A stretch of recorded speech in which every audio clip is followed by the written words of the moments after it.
Hi, my name is Michael Friedlander, still Michael Friedlander, and welcome to The Gift Tree, which, again, as you know, is a storytelling program in which we tell stories that offer gifts that we hope will make a difference for the better in your lives. In the last story that I told you, which I called The Gift of a Gift, I mentioned the fact that as I launched my new international business law practice, we decided to travel around the world to meet with various people that we'd done business with before, and we would tell them about the availability of this upcoming, exciting, dynamic law firm that we just created. And I told you about the advice that I'd received from this New York attorney who said that whenever we go and see somebody, we should be sure to take a gift, and that gift should be a story, an anecdote, a joke, anything that that person would want to share with his friends, clients, customers, strangers, whoever. In this story, I want to share with you a couple of experiences we had on that trip overseas, which sort of reflect the importance of recognizing the differences in cultures and the similarities in cultures when you deal with people from other countries. Also, what this tends to show, I think, is the incredible importance and value of humor, which truly does, in my experience anyway, transcend international borders. So, what I've called this particular story is A Clash of Cultures. And the story actually begins as we began our overseas trip. So here we go. Again, the story is called A Clash of Cultures.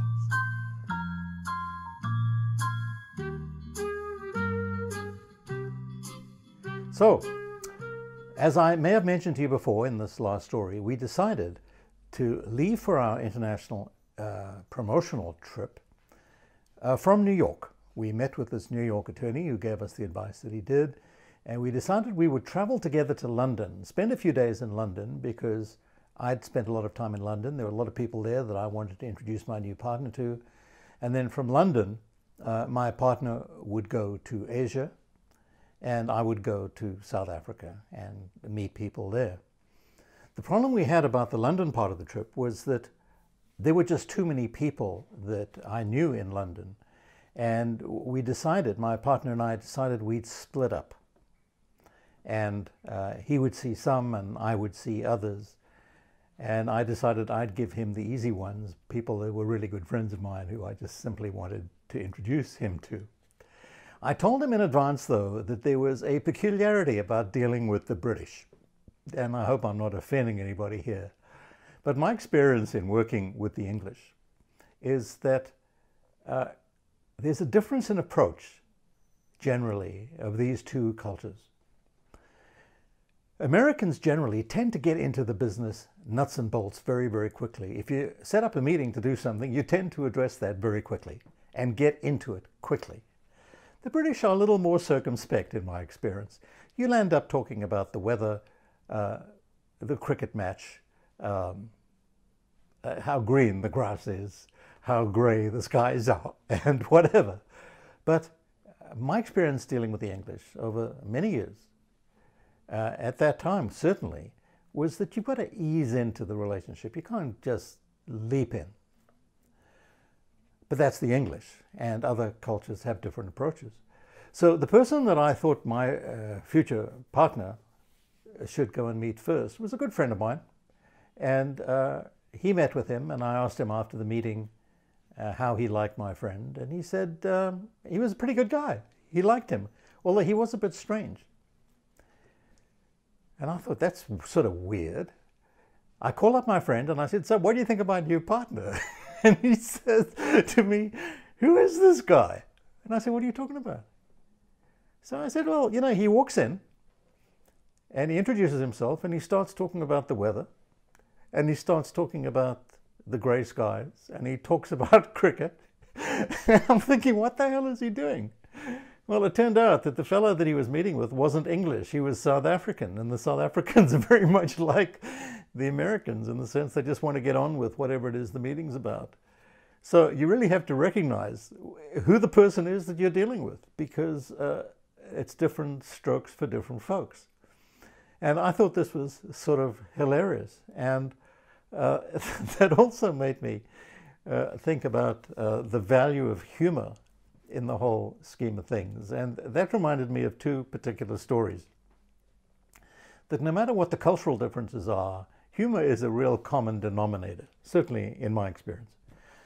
So I don't know whether you know that in one part of my life I was the CEO of quite a well-known architectural design firm. It was international, it had won awards all around the world.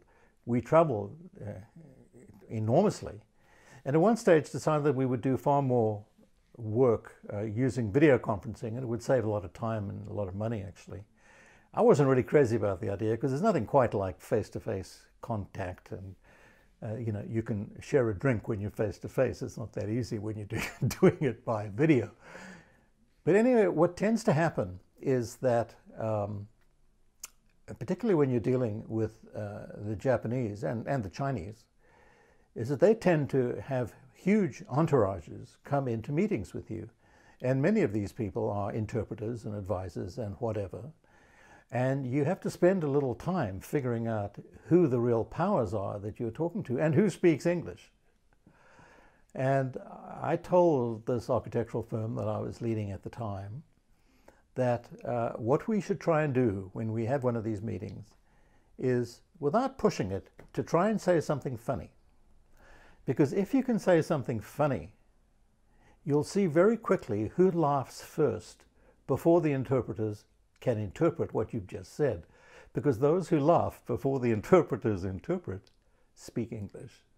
And it's always useful to know when you're meeting with a bunch of people who speaks English and who doesn't.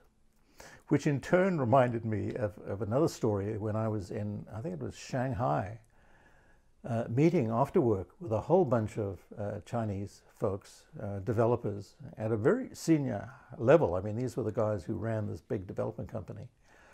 And the more we drank and the more we ate and the more we drank, something struck me.